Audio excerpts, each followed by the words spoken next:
percaya kita yang bertepuk tangan, mengangkat jempol karena sudah tahu lihat luar biasanya bagaimana pasangan hidup suami istri ini yang dikaruniai 3 orang anak ini luar biasa dipakai Tuhan. Hari ini bagian dari keluar biasaan itu akan kita dengar lagi, akan kita nikmati lagi. Jadi tidak panjang lebar, silakan Coach Bram, this is your time. Ini waktu Coach Bram dan Ibu Kada. Tuhan Yesus berkati. Thank you. Terima kasih. Bagaimana kita mengenal cinta, bagaimana kok kita berterima kasihnya kepada cinta. Siapakah cinta atau kasih itu? Coach, kami butuh sesuatu yang datang dari Tuhan melalui Coach tentang bagaimana kita seharusnya menyikapi cinta atau kasih dari Tuhan, cinta kasih kepada sesama, bahkan mengasihi musuh kita. Saya kira itu Coach yang kita butuhkan, dan saya percaya talk show hari ini pun akan membuat kita akan menyadari betapa pentingnya kita sangat butuh sebagai kebutuhan dasar kita cinta itu. Baik, silakan Coach.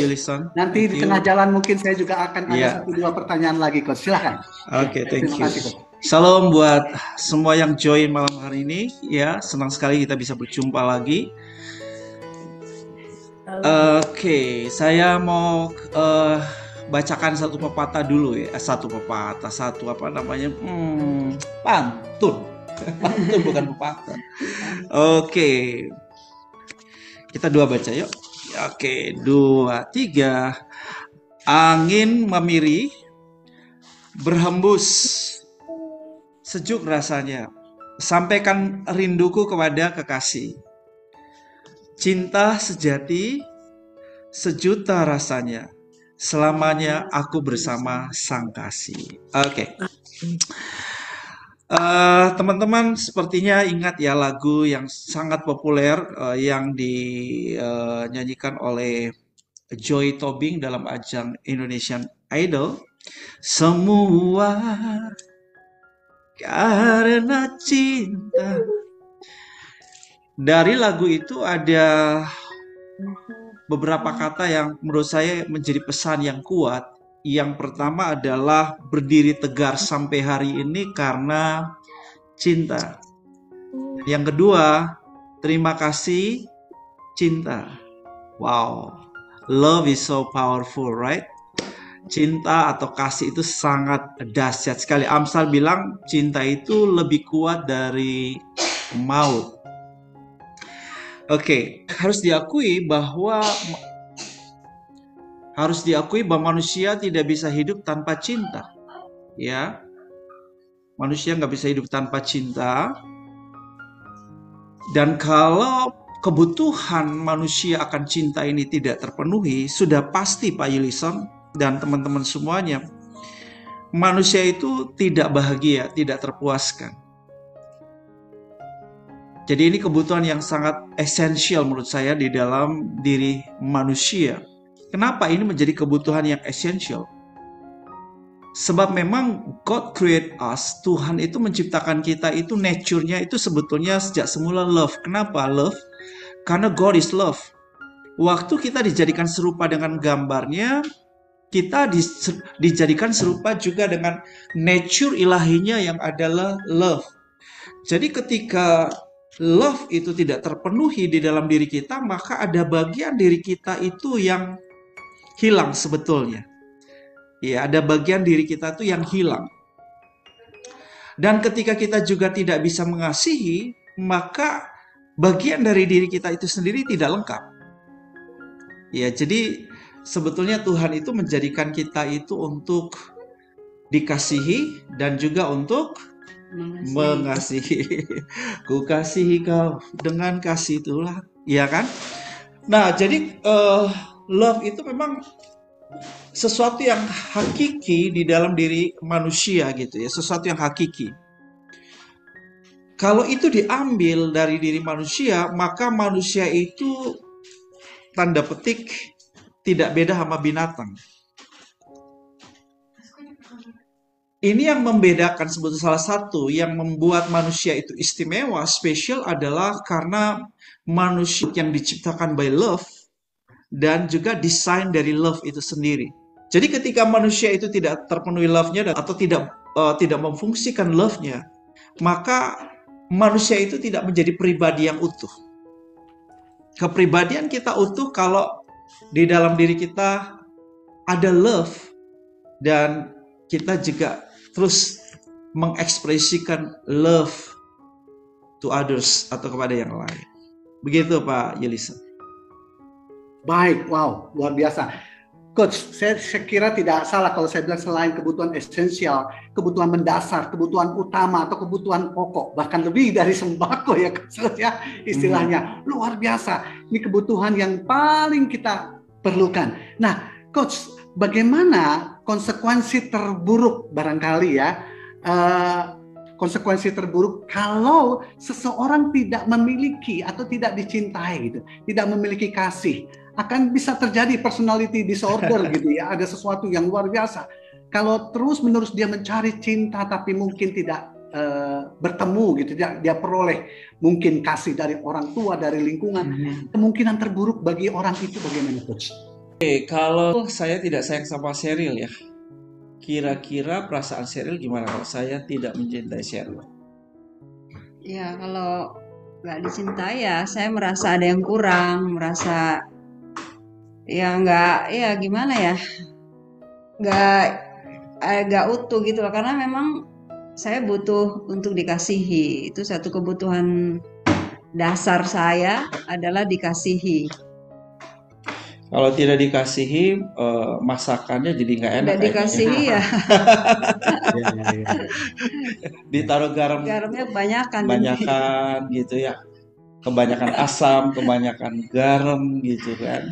Ya, karena ketika kita tidak dikasihi, sebetulnya kita merasa diriku tidak berharga bagi orang itu gitu. Jadi sebetulnya merasa dikasih itu kan ada hubungannya dengan keberhargaan diriku. Bahwa kalau ketika aku dikasihi, aku tuh berharga. Ketika aku tidak dikasihi, aku merasa terhina gitu. Jadi keberhargaan diri menurut saya sesuatu yang sangat-sangat mendasar sekali di dalam diri kita. Jadi love itu ada hubungannya bukan dengan rasa senang, rasa bahagia saja, tapi sebetulnya love itu lebih berhubungan dengan martabat diriku, bahwa ketika aku dikasihi, aku dianggap layak oleh orang itu, bahwa aku ini pribadi yang bagi dia istimewa. Bagi kita semua mau diistimewakan, dan perasaan istimewa itu muncul akibat seseorang care of us, dia peduli dengan kita, so respect, betul nggak? Kalau seorang istri tidak dikasihi atau seorang suami tidak dikasihi, maka dia merasa dia bukan pribadi yang spesial bagi pasangannya, dia bukan pribadi yang istimewa, atau dia nggak dianggap. Nah, perasaan terhina ini melukai, menyakiti gitu seseorang, iya kan? Dan sebagai akibatnya ketika seseorang merasa tidak dikasihi, akan ada satu rasa sakit, terluka, kehinaan dirinya yang membuat dia tidak merasa berarti, dan kemudian berpengaruh buruk kepada sikap, perilaku, dan kebiasaannya gitu ya kan. Efeknya orang itu bisa memperlakukan dirinya dengan buruk. Misalnya ya dia melakukan apa saja untuk mendapatkan kepuasan atau perasaan dicintai, ya kan? Karena perasaan dicintai itu ada hubungan dengan diriku spesial, diriku istimewa, aku berharga gitu kan. Jadi apapun dia bisa lakukan, ya. Dia merusak dirinya, oke, nggak apa-apa. Yang penting aku merasa aku dicintai, ya.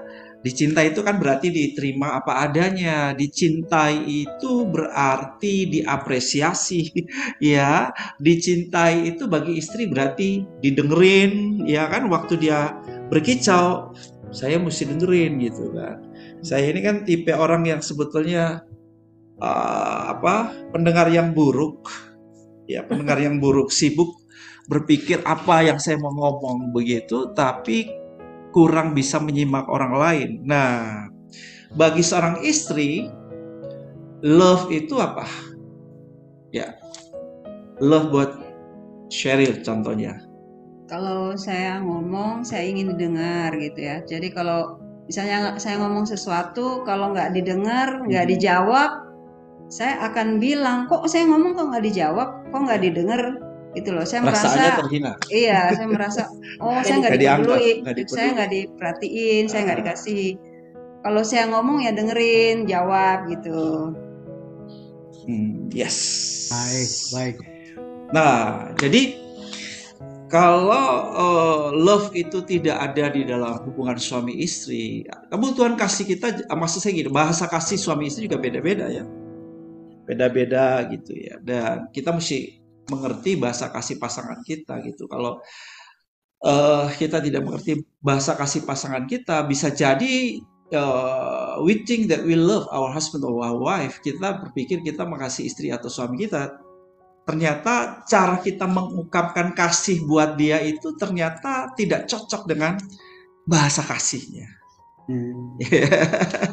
Nah, jadi pertanyaan Pak Yulisan tadi itu, apakah ya kalau seseorang nggak terpenuhi pasokan kasihnya, apa yang terjadi?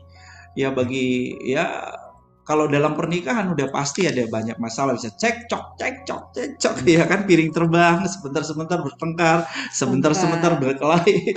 Ada penyimpangan mencari wanita lain atau pria lain karena kurang kasih sayang di dalam rumah tangga gitu loh. Iya, betul. Baik.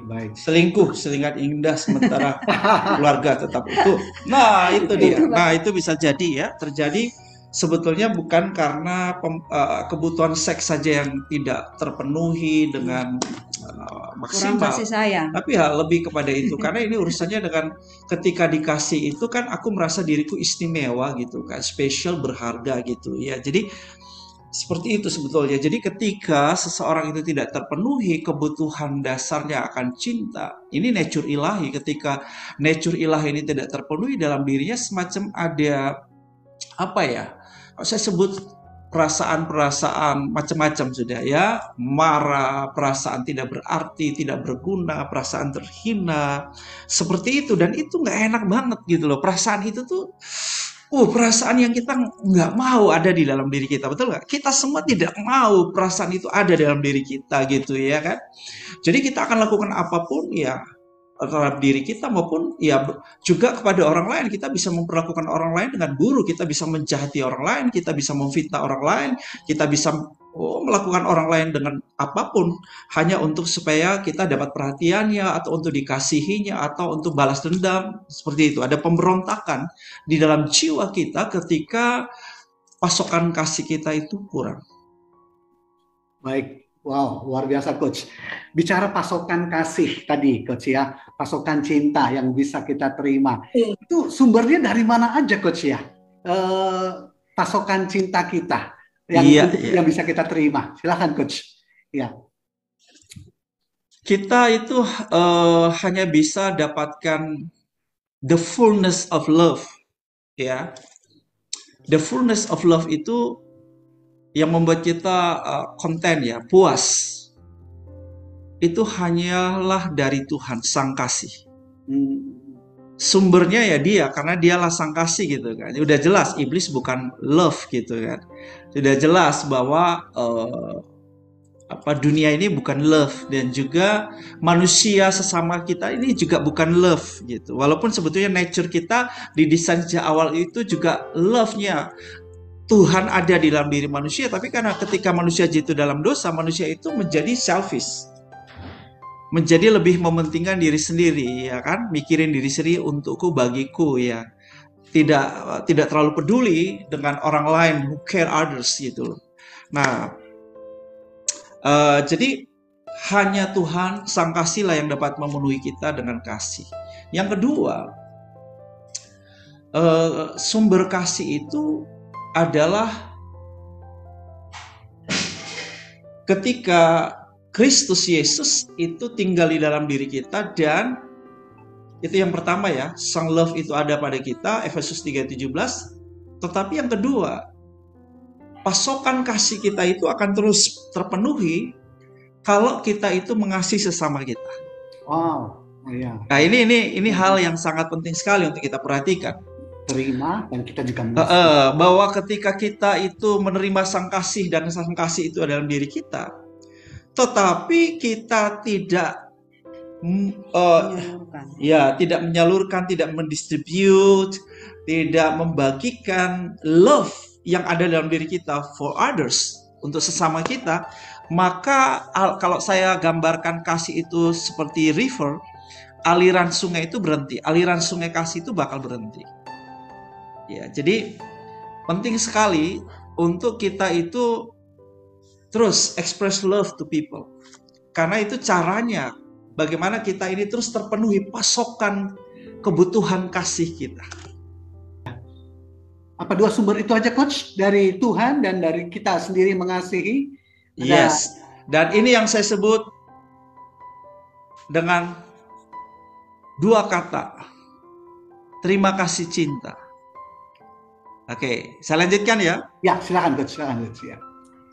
Terima kasih cinta itulah kunci di mana kita ini terus mengalami kepenuhan love itu, ya, terus ada di dalam diri kita, terus teraliri di dalam diri kita. Kalau love itu terus teraliri dalam diri kita, kita menjadi pribadi yang sehat, bahagia, dan sudah pasti berdampak. Betul tidak? Amen. Ya. Kita bicara sakit ya, sakit itu kan ada macam-macam sakit ya. Tapi sakit yang paling sakit itu sakit jiwa. Orang yang kekurangan pasokan love-nya itu udah bakalan sakit jiwa, Pak. Ya, udah bakalan gangguan jiwa udah. Ya, udah pasti itu. Nah, kalau dia udah ngalamin gangguan jiwa, gampang sekali dia juga mengalami sakit fisik. Kalau dia juga ngalamin sakit jiwa, gampang juga dia ngalami sakit fisik. Sembuhan bisa terjadi kepada seseorang kalau love-nya terpenuhi. Ketika dia terpenuhi sama love, jiwanya sehat, tubuhnya juga bisa sehat. Amin. Ya, contoh ya, banyak sakit penyakit itu disebabkan oleh karena orang nggak bisa mengampuni, Pak Yulisa. Ketika orang tidak bisa mengampuni, ada kemarahan, dendam, kepahitan di situ, orang itu gampang sekali mengalami sakit penyakit. Ya, khususnya penyakit-penyakit yang sangat berat ya, seperti kanker, ya, tumor itu ya umumnya disebabkan oleh kepahitan, kemarahan yang belum terselesaikan. Nah, terima kasih cinta itu begini. Inilah yang saya sebut sebagai satu formula di mana kita itu terus mendapatkan pasokan kebutuhan cinta kita. Yaitu pertama, kita harus menyadari bahwa kita ini pribadi yang sudah sangat dicintai Tuhan, betul nggak? Allah sang cinta itu mengaruniakan putra tunggalnya Yesus Kristus, disalibkan, mati buat kita pada waktu saya masih berdosa, pada waktu saya masih mendurhakai Tuhan, pada waktu saya masih memusuhi Tuhan. Pada waktu seperti itulah Yesus sudah mati buat saya, menyerahkan nyawanya buat saya, mengampuni dosa saya, mendamaikan saya dengan Bapa, membenarkan saya. Padahal pada posisi itu saya sangat tidak layak untuk dikasihi. Tapi saya sudah mendapatkan kasih yang luar biasa. Nah, menyadari hal ini yang saya sebut sebagai terima kasih cinta. Kita harus punya attitude ini. Berterima kasih kepada sang cinta bahwa cinta itu telah diberikan kepada kita, telah dikaruniakan kepada kita. Terima kasih cinta itu bukan hanya kepada Tuhan Yesus, thank you ya.